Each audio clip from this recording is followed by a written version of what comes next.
The Early Line with Mario and Musso. Mario and Musso have your early line on 104.5 ESPN Baton Rouge. I mean, we're just here to have fun and win and have fun by winning. Live from the Mercedes-Benz of Baton Rouge studios, here's Mario Jerez and Matt Musso. And a good Wednesday afternoon. Welcome in, Matt Musso, alongside Mario Jerez to my right. We have your early line, Casey Gaines and Taylor Sharp on the audio and video boards. Jam-packed Wednesday show for you today. It's the latest iteration of Win Total Wednesday. It comes your way at 2 o'clock. Looking at the NFC West today, we'll break down each team in the division. LSU football Tigers report to training camp, or fall camp, I should say, today, and they will hit the practice field for the first time tomorrow. Get you a preview of some of the things we're looking most forward to as they prepare to open the season on September 4th versus Florida State.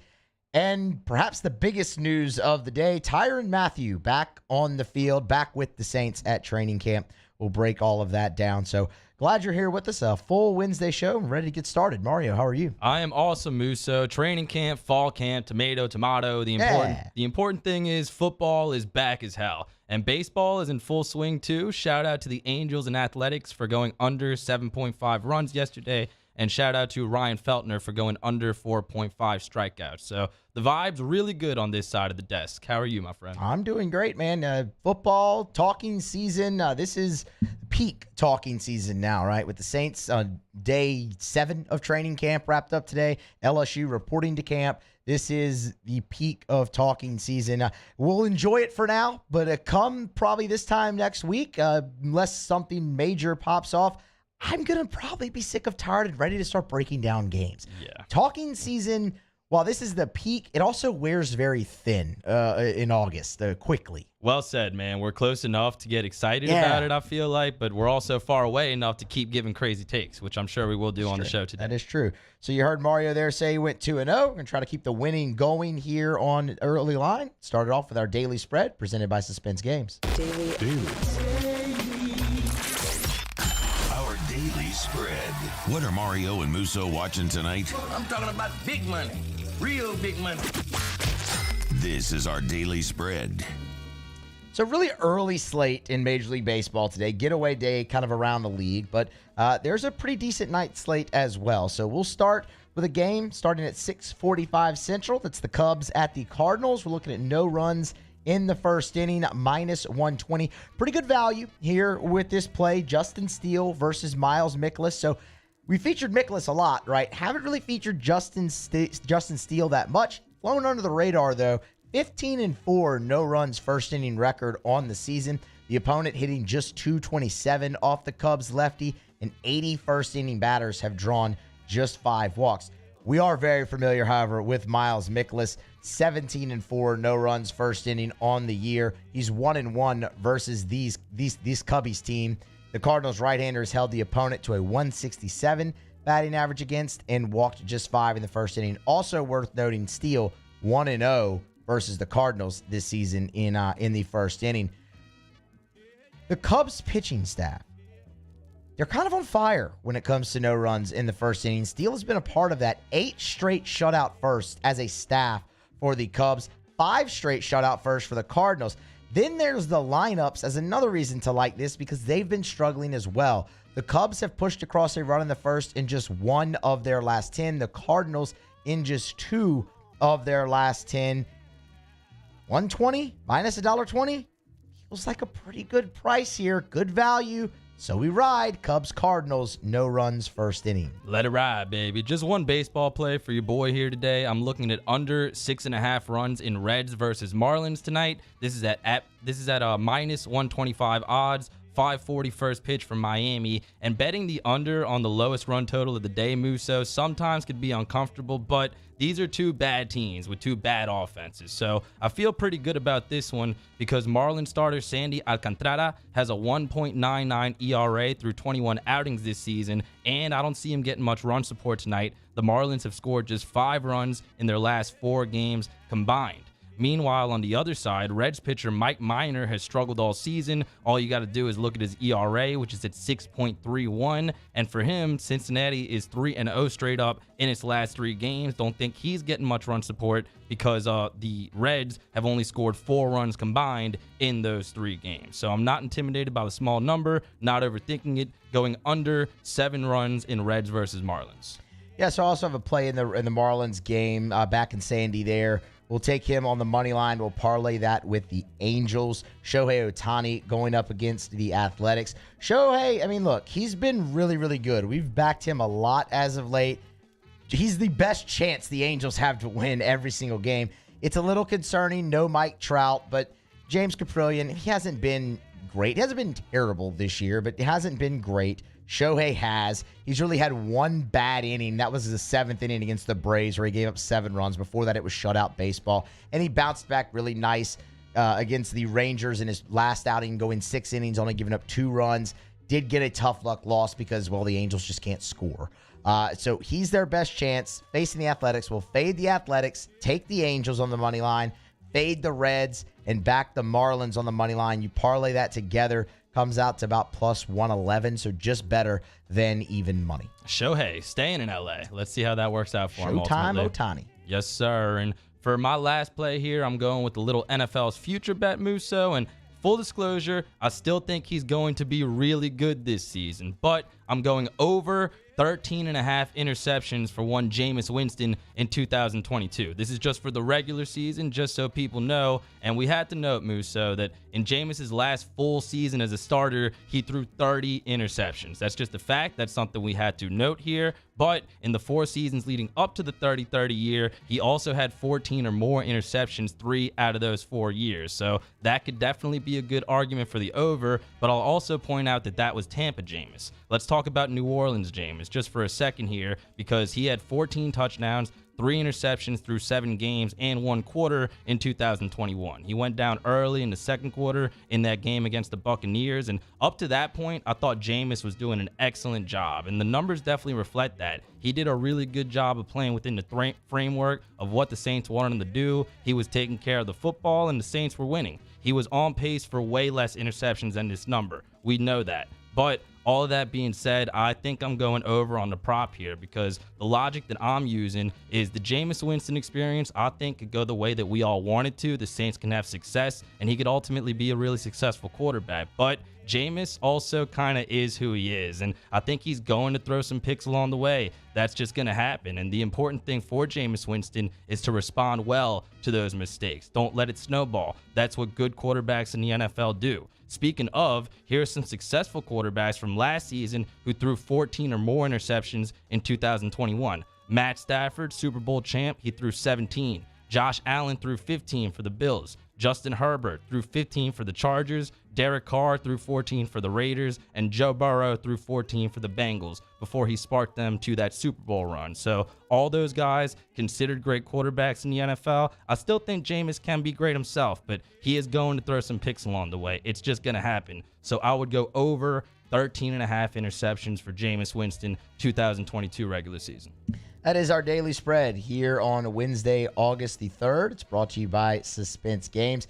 Get over to suspenseevents.com for more information, also to book, also to register, to schedule.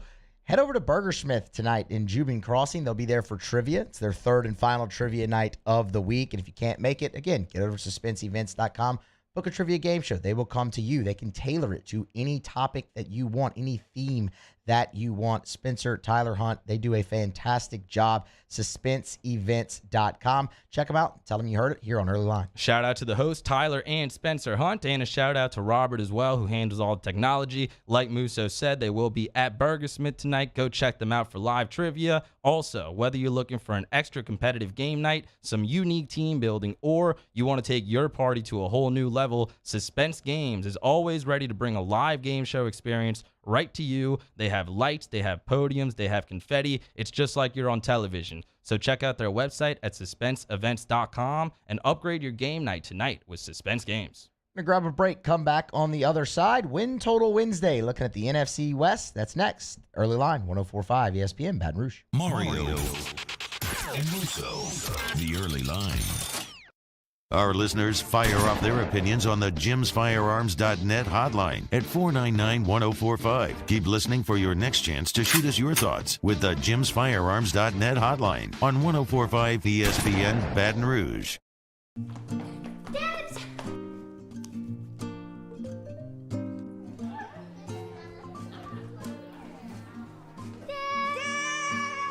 Kids have staked out their place at Ochsner Medical Complex The Grove, where more than 30 pediatricians and pediatric specialists are all conveniently located under one roof, so you can spend less time driving and more time keeping your kids well. Yes! It's no wonder kids call dibs at The Grove.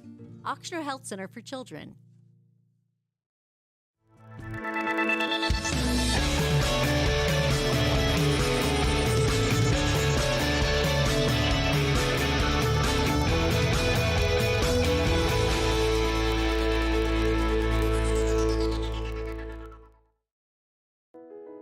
I've been doing business with Luba for 25 years.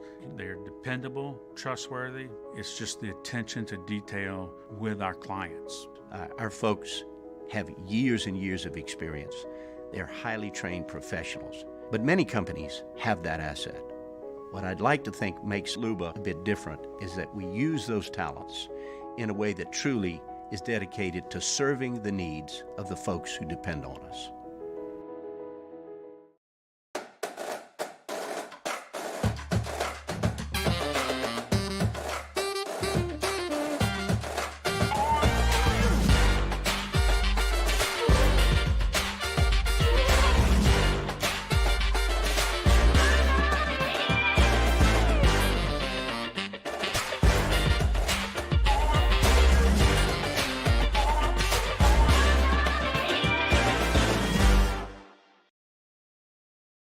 ServiceMaster Elite create clean, disinfected work environments.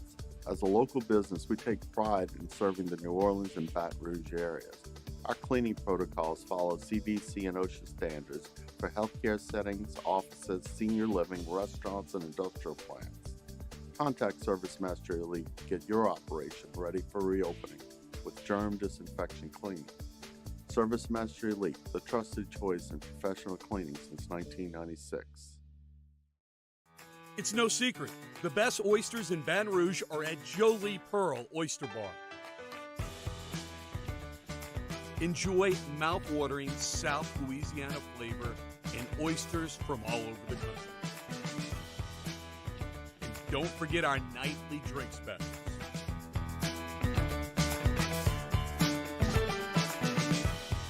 Jolie Pearl Oyster Bar, located in downtown Baton Rouge. Eli's always been into grilling. It took us a while to see it, but the signs were there. What are you doing, Eli? I knew grilling was my thing. I have been talking about it throughout my career. Happy with the results? I am. Got the new grill from barbecueguys.com. It performed great. My advice, as I always told my boys, do more of what you're born to do. Barbecue Guys, for those who were born to grill. You want cheese on your burger, Pops? I'll take a little cheese. Crime has serious consequences, but anyone can make a mistake. If you find yourself in trouble with the law, know that you have rights, and it's okay to demand them.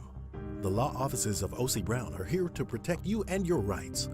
Felony or misdemeanor, DUI or drug charge. No matter what crime you're accused of, you still have rights. Let the law offices of O.C. Brown uphold them. Call 225-343-1111. Your law firm for a lifetime. Gulf Coast Bank and Trust is giving our customers the power to bank anywhere, anytime during this challenging event. And we're right there with you. Our mobile banking app is a Charles Hanniger. Join us for the next edition of Jimmy Ott's Game Time presented by Bet Rivers. We're at City Slice, Pints and Pizza just off the LSU campus. Andy Isco, Wes Reynolds, Randy McKay, and Jimmy Ott from San Diego will be with us. Jimmy Ott's Game Time on 104.5 ESPN Baton Rouge.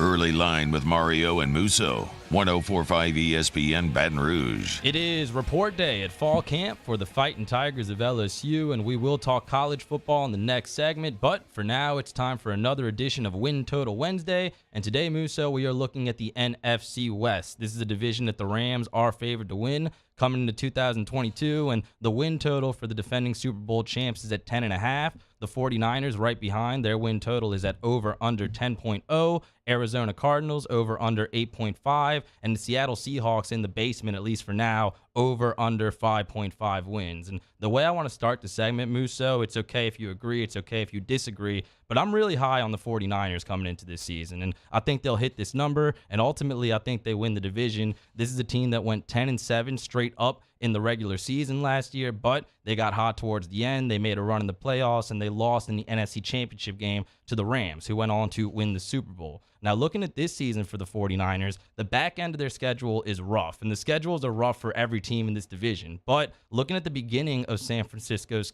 schedule, I think it shapes up really favorably because 5 of the first 6 games for San Fran are against teams who had double-digit losses last year. So a good opportunity for Trey Lance to maybe get himself comfortable, usher himself in. And speaking of Trey Lance, it's clear that that is the option that they're going with at quarterback coming into the season. And Jimmy Garoppolo, I think they maybe could have handled things better with how they've spoken publicly about him and how they've tried to execute this trade. But the fact of the matter is, Muso, that Jimmy G was playing like dead in the playoffs last season. He was very clearly injured, and statistically, he was not very good. 535 yards, 2 touchdowns, 3 interceptions in 3 games in the 2021 playoffs. And now it's clear that they believe that Trey Lance is an upgrade. Clearly, he has to go out there. He has to prove himself. But I just have a lot of faith in what Kyle Shanahan has done as a head coach. I trust his judgment. And I think Trey Lance, offense and defensively, has a really good roster around him. So maybe a bold take here on August 3rd. But I think the 49ers hit this number. I think they win the NFC West. So it all comes down to Trey Lance. That's that. Because other than that, they're virtually the same team that they were last year. That team won 10 games. It wasn't always pretty at points with that team winning 10 games, but they got the job done, made the playoffs, and actually made a little bit of a run there in the playoffs after upsetting the Green Bay Packers. But that was also one of the games that they didn't look very good. I am not as just ready to anoint Trey Lance. I think he showed some great potential last year. You mentioned it there. He's been able to go through 2 training camps now with Mike Shanahan. That's obviously important. They locked up Deebo Samuel for him. That's obviously important. You still have George Kittle. That's obviously important. How about the addition of Ty Davis-Price, actually, for the 49ers as well, a team that loves to run the football. So you will see Trey Lance do a little bit of that as well. The thing that gives me such pause about the 49ers this year is their schedule. And I can't remember now which division it was. If it was the one we did, who did we do last week? It was that one that we did last week. Did we do? I can't remember. I can't remember either. But whoever it was, they had to play the entire AFC West, as does the entire NFC West now. All of them have the AFC West on their schedule. On top of that, the NFC West is a hell of a division as well, with the Niners, with the Rams, with the Cardinals. So it makes for a really, really tough schedule for him in his first year as a starter. I mean, when you look down there and you have games against the Broncos, the Rams, the Chiefs, the Chargers, the Saints, the Dolphins, the Bucks, I mean, the Raiders, having to play the entire AFC West and then getting the Saints and the Buccaneers from the NFC South makes for a really difficult schedule.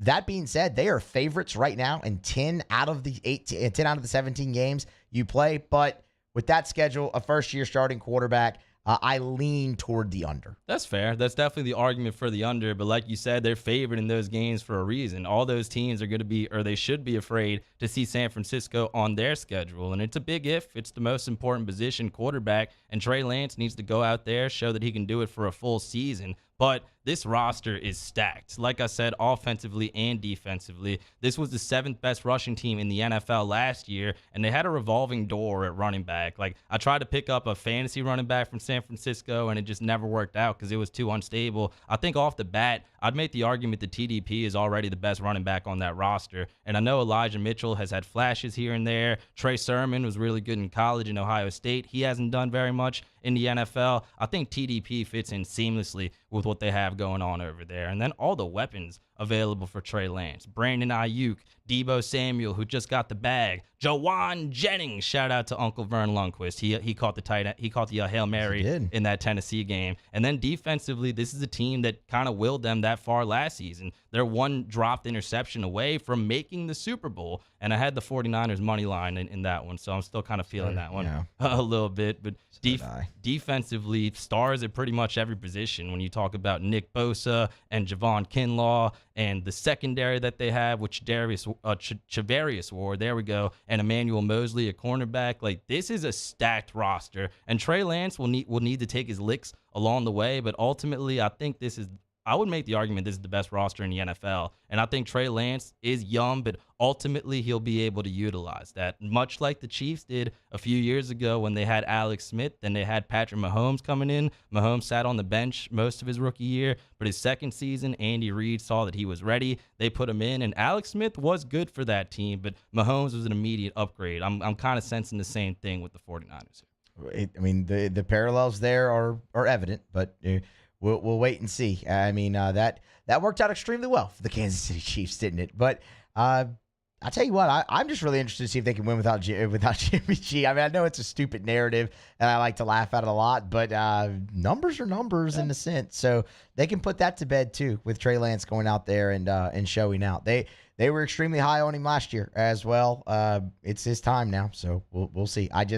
That schedule, first-year starter, I lean towards the under. Hashtag facts. Let's see what San Francisco could do this season. Let's talk about the defending Super Bowl champion, the LA Rams. 12-5 in the regular season last year, and the Rams have won at least 11 games in 3 of their last 5 seasons and 9-10 wins in the other 2 seasons under one Sean McVay. This is a team that has suffered a lot of losses in this offseason. They're losing Andrew Whitworth, they're losing Von Miller, and we'll see what happens with Odell Beckham Jr., but they also added Allen Robinson at wide receiver, and Bobby Wagner comes in at linebacker after many years with the Seattle Seahawks. Their defense should still be good, as they're led by Aaron Donald, arguably the best player in the history of the NFL. And I think the Rams will regress this year because that always happens with Super Bowl winning teams. But they're still going to be good, possibly good enough to hit the 11 wins. I don't think that's a bad bet at all, but I think they do regress some. And like I said in the last segment, I think San Francisco ultimately wins the division. I like the Rams to go over. I do. Even with the schedule. Yeah, they lost a lot. The Whitworth loss is interesting. I mean, that's just a stalwart at left tackle for you there. So how do you replace that in order to protect Matthew Stafford? That is something big to keep an eye on. But just about everywhere else, what they lost, they replaced with a really good option. Okay, Robert Woods is out now. Well, you bring in Allen Robinson. That's a really good number 2 to play beside Cooper Kupp. You mentioned Odell Beckham. Look, he's not going to be ready for the start of the season. That's just a known fact now with the ACL. What happens there, you wait and see. You lose Von Miller, he goes to the Chiefs. Well, you replace Bobby Wagner. Bobby Wagner's pretty darn good, right? I mean, so you're not really hurting there. And Aaron Donald re-signed. It's still a very veteran club. Maybe they haven't played together as much, but that is veteran pieces. Kind of reminiscent to when they went out down the stretch last year and got a Von Miller. Well, you have a Bobby Wagner to start the year this time. The schedule is very difficult. There's not a lot of breaks in it at all, really, if any. They, too, end up with the Saints and the Buccaneers from the NFC South, and both of those games are on the road, which is extremely, extremely important to watch.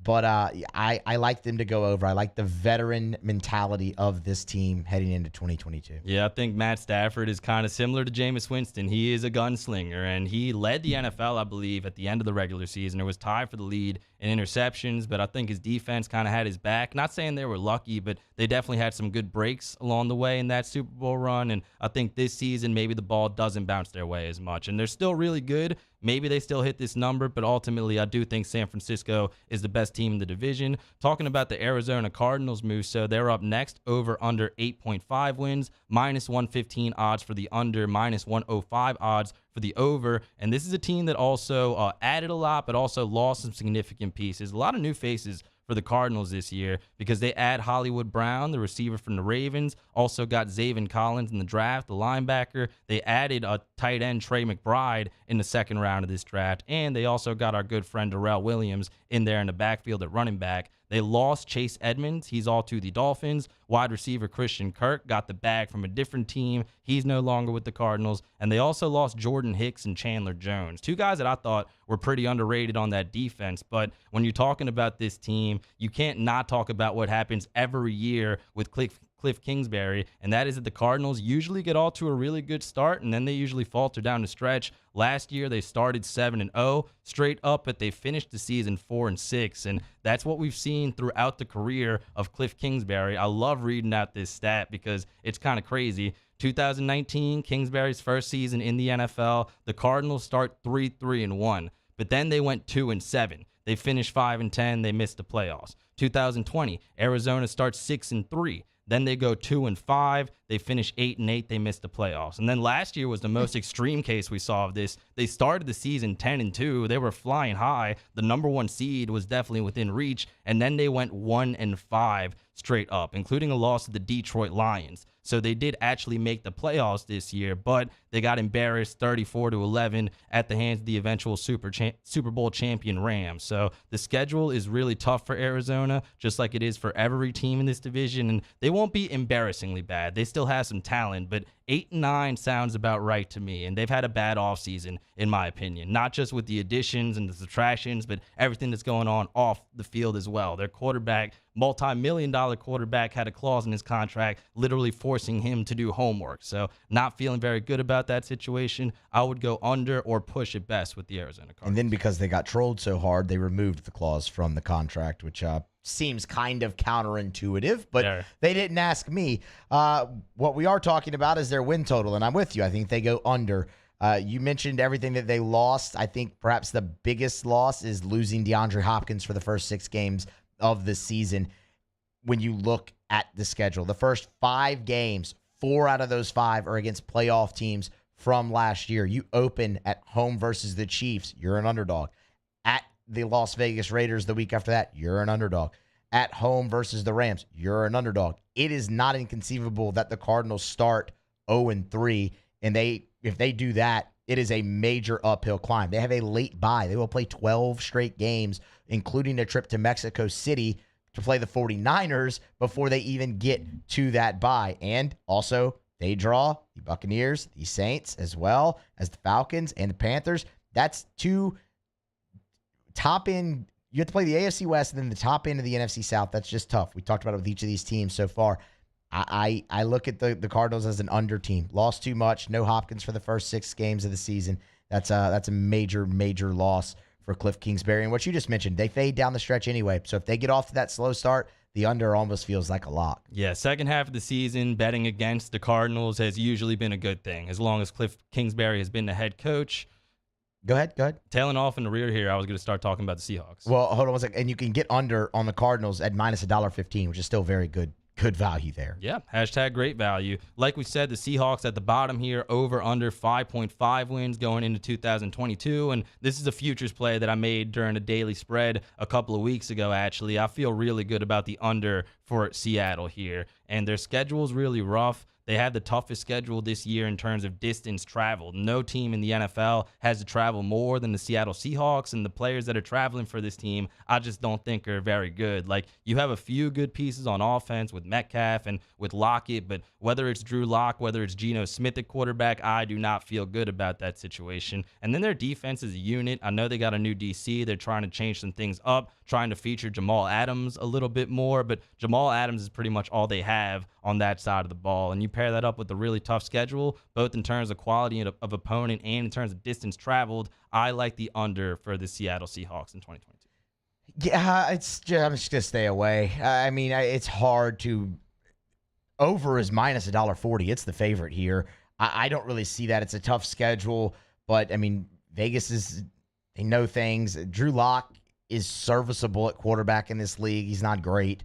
It wouldn't surprise me if they got to 6, but the schedule's so difficult. I see why you would lean under, but I'm going to stay away from pretty much everything that has to do with the Seattle Seahawks this year unless I'm just fading them. And there are some people that are high on the Seahawks just in terms of their win total, not to win the division or anything, but they also got Noah Fant in the trade for that involved Russell Wilson. So you do have some good pieces, mainly on offense. I really like Kenneth Walker. He made me a lot of money as the Michigan State running back in college last season, but they're also really top heavy, not too much depth behind that. So I do like the under for Seattle in 2022, 5.5. We'll see what happens there. We'll see what happens with the rest of the NFC West. For now, we'll break. We'll come back. We'll talk some college football because LSU reported to camp today. We'll discuss what we're keeping an eye on as they lead in to the football season. That's on the other side here on the early line, 104.5 ESPN Baton Rouge. Early line with Mario and Lusso. 104.5 ESPN. In times of need, get a full list of phone numbers, websites, and other important emergency information on the Demco Stormwatch page at 1045ESPN.com.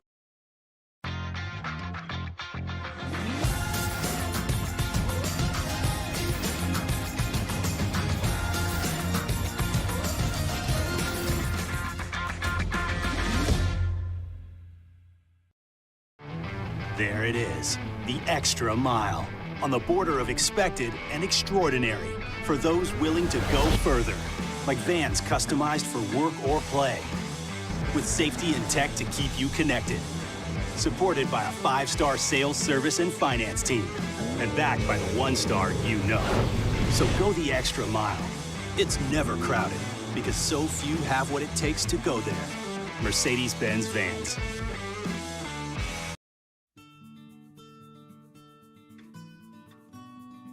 This is a house call.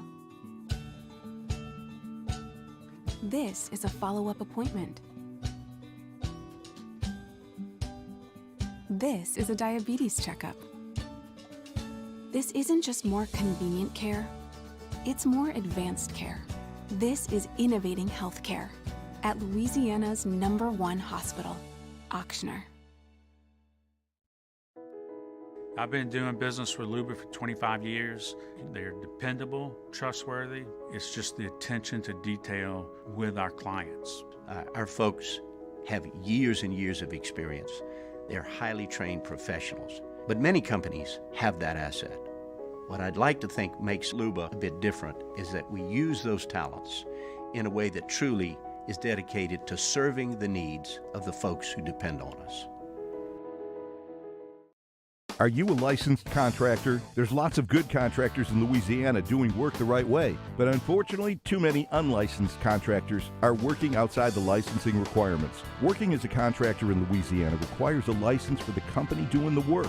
The Louisiana State Licensing Board for Contractors wants to help you get licensed to allow you to conduct work legally. It's not difficult to get the license. We can help you. Go to lacontractor.org for more information. Licensed contractors, it's the law.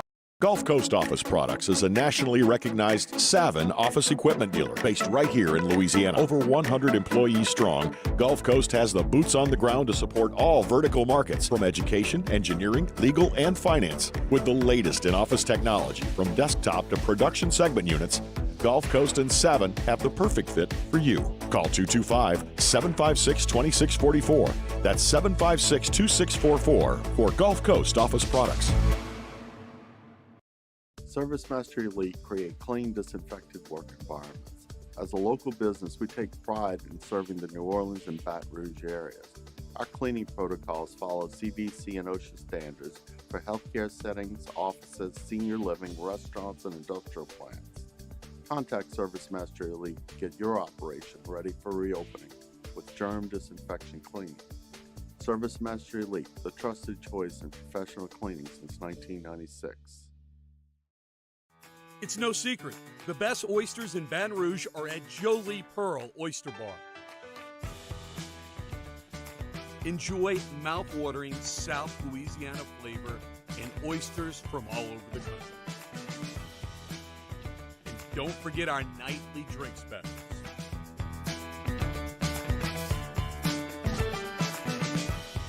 Jolie Pearl Oyster Bar, located in downtown Baton Rouge.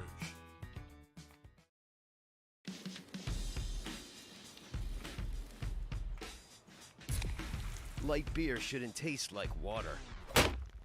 Miller Lite has more taste and only On Thursday's OTB, day one of LSU camp and the latest from the Saints on Airline Drive, plus Chef Michael Johnson with some munchies off the bench. 104.5 ESPN. Yeah, my chick bad looking like a bag of money. My chick bad looking like a bag of money. I go and get it and I let her count it for me. You're getting the early line with Mario and Musso on 104.5 ESPN Baton Rouge. The LSU Fighting Tigers report to camp today. They will hit the practice field tomorrow for the first time. Brian Kelly will meet with the media post-practice tomorrow at 6:15, so be on the lookout for any sound coming out of that tomorrow evening, and I'm sure you will hear it in droves on this station on Friday. Plenty of stuff to look forward to with this season. I mean, we've talked about it a lot, really based on the win total, because LSU's win total has just been everywhere, right? There's been so much kind of uncertainty surrounding the team. Obviously, who's going to be the quarterback? So you'll get to see that competition ramp back up. Where do they go at tight end? How does Brian Kelly do in his first year? What's a fair expectation? Just so much surrounding this team. But I will say the number one thing that I'm looking forward to in camp, and we'll go through and talk about a lot of these as they, make their way through the fall. But the number one thing that I want to watch from start to finish is how the depth chart develops at cornerback, because cornerback was the biggest hole on this team. They had Radarius Jones and Demarius McGee. Eli Ricks transferred out. Dwight McGlothern transferred out. That's what you were left with. And through the transfer portal and a little bit of recruiting, LSU has gotten depth at corner. Now, how does it kind of come together? Jarek Bernard-Converse feels like the only guy, and if you disagree with this, let me know, feels like the only guy who kind of has a spot locked down, like it's his starting spot to lose. We haven't even really seen him. Remember, he had the Jones fracture in spring, which opened up a lot of competition in that cornerback room, and we'll get to some of the guys who maybe stood out. But first team All Big 12, 4-year starter at Oklahoma State, all those things, Brian Kelly's constantly talked about him as a leader. All of those things kind of lead you to believe that he's got the spot. It's his to lose. But after that, when you look at Sevyn Banks, Mekhi Garner, Radarius Jones, Demarius McGee, Jordan Allen, LaTerrence Welsh, you have Greg Brooks, who's probably going to play nickel. After JBC, Jarek Bernard-Converse, it feels pretty wide open in the LSU cornerback room. I agree. I think Welsh is the wild card, obviously, with all the hype he had coming out of high school. I loved how he was tweeting his attitude about, all right, Eli Ricks, all right, McGlothern, y'all want to go? Hey, we're going to take over here. We're going to usher in the new era of DBU. So he's really exciting. I think he's somebody who down the road could earn a spot on this defense. But I think you're right. It all starts with Bernard-Converse. And me and Taylor were actually talking about it last week while you were out. Like, it's unfortunate that LSU lost what they did at cornerback. I think Eli Ricks and McGlothern could be two of the best in the country this season, unfortunately, at other SEC West schools. But if you were going to replace them, I don't think you could have replaced them with two better guys than Sevyn Woods and Jarek Bernard-Converse. And when you talk about Oklahoma State last season, this was a really important player to their success. Lost in the Big 12 title game, but Jarek Bernard-Converse, first team, all Big 12, and that wasn't your common. That wasn't like your older brother's Oklahoma State, right? They won games with their defense. They weren't the run and gun Cowboys that people are used to. And Bernard-Converse was a big part of that. And based on his experience, based on his skins on the wall, I do agree that he has that spot locked up. And I'm excited to see what he can do in Matt House's defense. Then there's Sevyn Banks, and Sevyn Banks is perhaps the guy I'm most intrigued to see this fall. Starter at Ohio State. The injuries caught up to in his senior year, obviously, but when healthy, he was a starter for Ohio State. And Ohio State's turned out some pretty darn good defensive backs in their day. Transfer from Ohio State, you say? Transfer from, the last one worked out pretty well. You look at Sevyn Banks, really versatile, can play inside or outside of the cornerback position. LSU feels good about the medicals, which is major. That's kind of one thing that when he announced intentions to declare for the NFL draft, but after, the injury was maybe a little bit more severe when some teams looked in there, LSU feels good about the medicals. He's another guy we haven't seen yet. He transferred in late. He missed the spring. He was in the portal, so he wasn't doing spring with Ohio State. No spring practice for him at all. but another lengthy guy, 6'2", 205 pounds, on the surface, checks every box. Feels like with the experience he has, another veteran guy could slot in early there as a starting cornerback, but I don't think it's just set in stone because of injuries, because of missing spring. Feels like he's going to have to earn it, but when healthy, could be a great one for LSU. So very intrigued to see him get out there on the field. Yeah, you saw that if you saw him at Ohio State, played for a good part of 2 seasons over there. And on the surface, like you said, I would think that he would be the starter there. But based on the injury, based on the time he missed, I'm really excited to see if somebody like LaTerrence Welsh can't step on down and take advantage of that situation. And I know Rodarius Jones on the surface doesn't seem like the best cornerback in the world, but I thought he did a really good job in a tough situation last season, including playing in that bowl game. So I'm low-key rooting for him a little bit. And Sevyn Banks on the surface, like I said, I would think is going to start there, but he's got some competition, and the injury in the spring probably didn't help him. So you mentioned you mentioned LaTerrence Welsh is possibly pushing him for a spot. I think Mekhi Garner is the guy that really could push Sevyn Banks. Another long rangy cornerback, 6'2", 217 is Mekhi Garner. He's another guy with plenty of experience at ULL. Was a starter there for most of his time. Mentioned it kind of at the top of the segment. Guys were able to have opportunity because of the injury to Jarek Bernard-Converse. Matt House mentioned Mekhi Garner by name as one of the guys who sees that opportunity most. He got better each day of spring. I think maybe if it's not Sevyn Banks out there week 1 opposite Bernard-Converse, you could be looking at Mekhi Garner in that spot. And then you kind of just go down the list the rest of the way. Okay, how does the depth fill in behind them? Injuries, if injuries happen. Is it a Rodarius Jones who you've talked about? Demarius McGee is another guy that Matt House mentioned by name and seizing opportunity with injuries in spring. Jordan Allen is a freshman from LCA that we haven't even mentioned. Came in as a safety. They've officially moved him down to cornerback. He did play a little bit of both at LCA, but was recruited, as a safety. How does he take to that position change at the next level? Then you mentioned him there, LaTerrence Welsh. So they have bodies there now. And it feels very much like Greg Brooks is going to be your starting nickel. Like that's where he was at Arkansas the majority of his career, played really, really well there, has experience in the SEC at that position. That kind of just makes sense. But how the depth fills in behind those three, Bernard-Converse, Sevyn Banks, and Mekhi Garner. And I picked them because they're the most veteran. They're the transfers you brought in. You brought them in because, one, you needed depth, and two, you probably weren't overly satisfied with kind of what you had on the roster or in the recruiting class. So can the guys returning, Rodarius Jones, Demarius McGee, freshman coming in, Jordan Allen, LaTerrence Wells, can they fill in, and how do they fill in behind those guys? Or, as you mentioned to plenty with LaTerrence Welsh, does he push for starting time? Yeah, I trust House's judgment. Whoever earns it is going to get that starting spot. But I guess Mekhi Gardner just isn't as sexy as a choice as some of these younger guys. I mean, like I said, Welsh had so much hype coming in, and all the great kind of cornerbacks that we've seen recently at LSU, Pat Peterson, Trey White, Stingley, amongst others, they kind of popped immediately as a freshman, at least a little bit. So I would like to see that out of LaTerrence Welsh. And I'm also curious to see where Sage Ryan fits in. Like you mentioned, Greg Brooks is probably starting at the nickel. I would think he fills in at his backup right there at the nickel and plays in case of an injury. But he also had a lot of hype coming out of high school, and we didn't see too much of him last season, but I remember when he was being recruited, LSU was playing Auburn in 2020, and there were rumors that Coach O staff at the time was so hard after Sage Ryan that it affected their preparation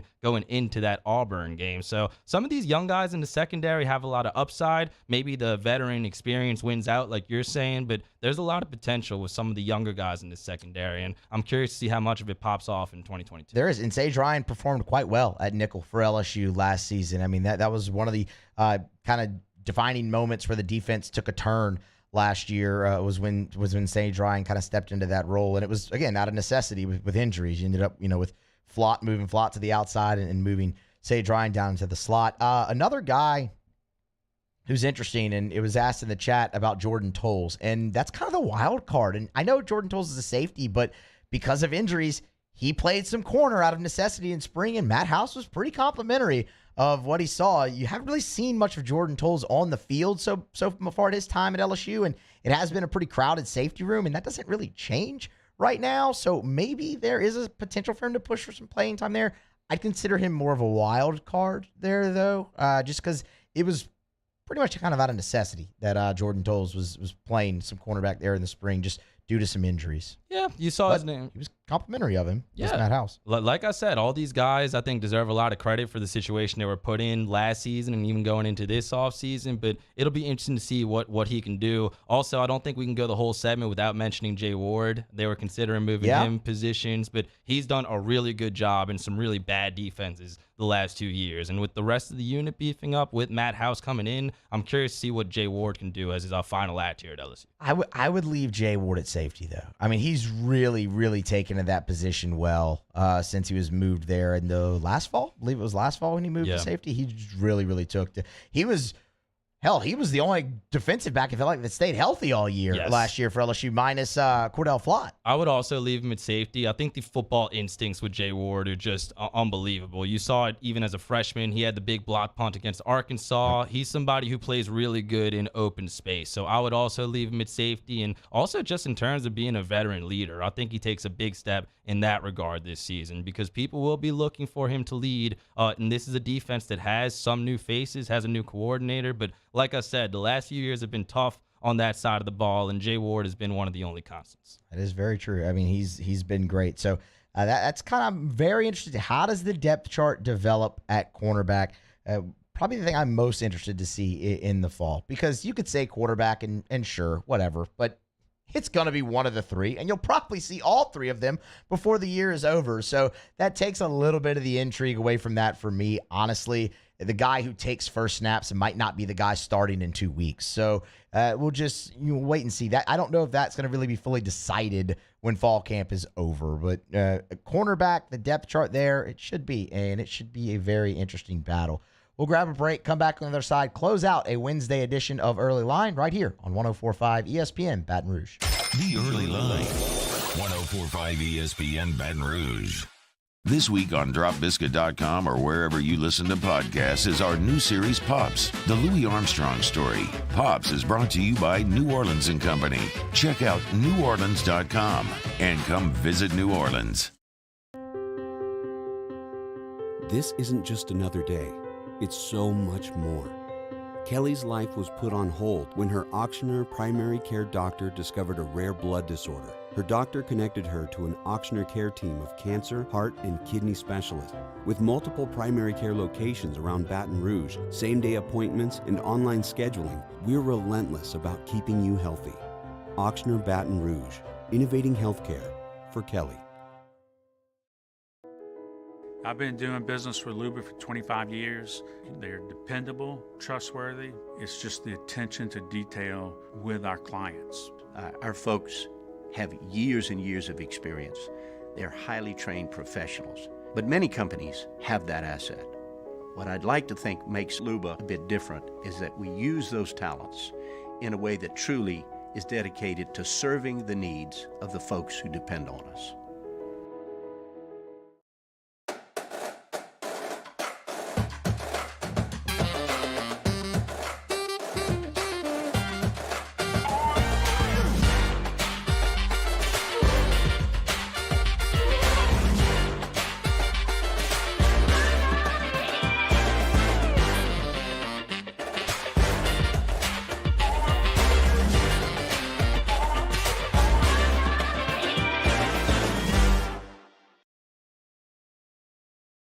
Eli's always been into grilling. It took us a while to see it, but the signs were there.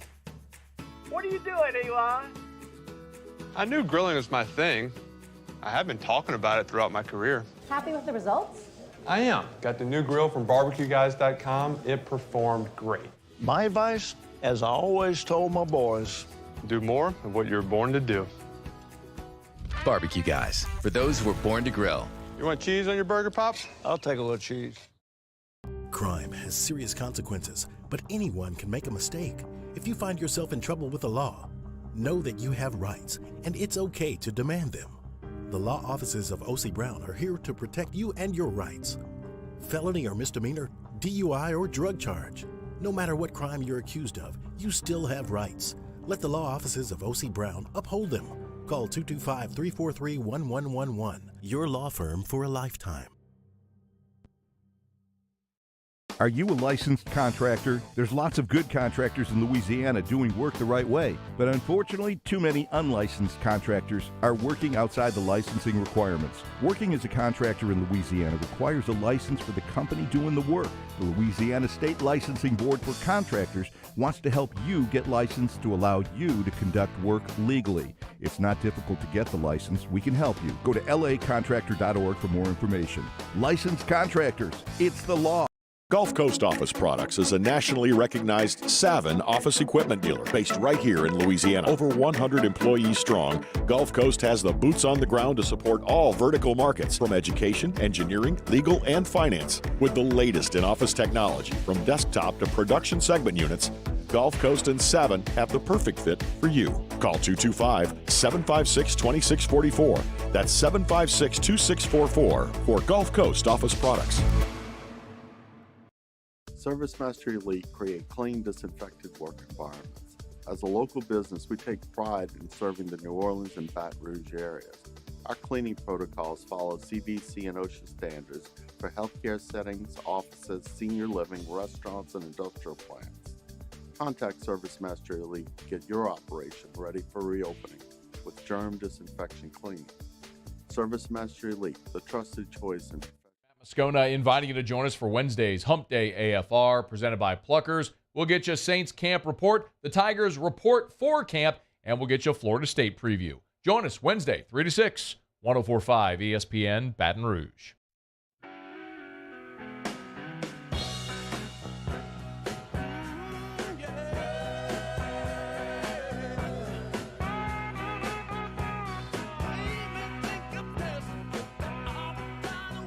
Early line with Mario and Musso. 104.5 ESPN Baton Rouge. Rest in peace, Vince Scully. In my opinion, we're talking about the greatest play-by-play broadcaster who has ever lived, and we lost him on Tuesday at the age of 94. The beloved voice of Dodgers baseball for the last 67 seasons. Musso, you know I'm not the hugest baseball guy, but this is somebody that I studied as a play-by-play man myself, and he is the best ever. Like, nobody can tell a story the way Vince Scully does, and the way he called the big moments. Like, the Kirk Gibson call is making the rounds today, and in that call, he just let it breathe for a minute after that play occurred. He is the best broadcaster play-by-play wise in any sport, in my opinion, and really sad that we lost him. It is, man. He was a true legend, true broadcasting legend. And you mentioned it there, 67 years on the mic for the Dodgers. And we all know about that, right? We know about the iconic 5-word line, it's time for Dodger baseball. Kirk Gibson, that call in the 88 World Series,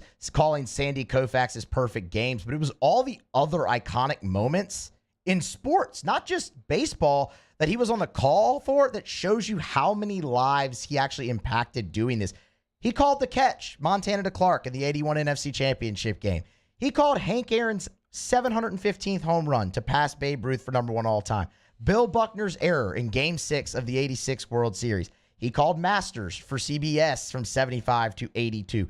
Other PGA Tour events for NBC. How about the first official night game at Wrigley Field ever? Oh, my God. Was on the call for that. The first Grand Slam in All-Star Game history, you guessed it, Vin Scully. Multiple no-hitters.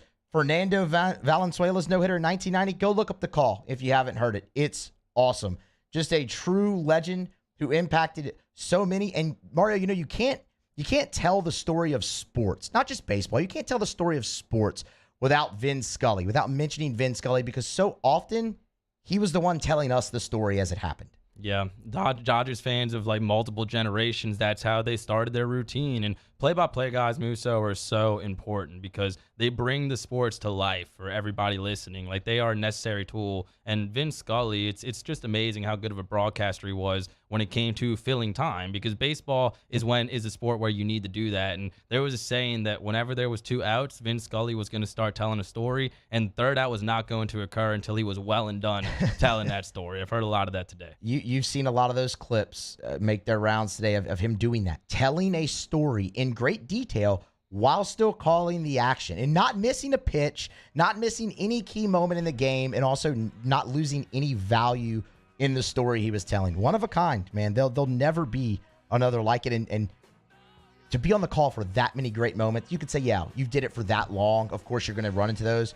but you're not in that situation unless you're really damn good. Well said. The best to ever do it when we're talking about play-by-play broadcast, and rest in peace to Vin Scully. AFR with Matt Moscona coming up next, 3 to 6 p.m. right here on 104.5 ESPN Baton Rouge.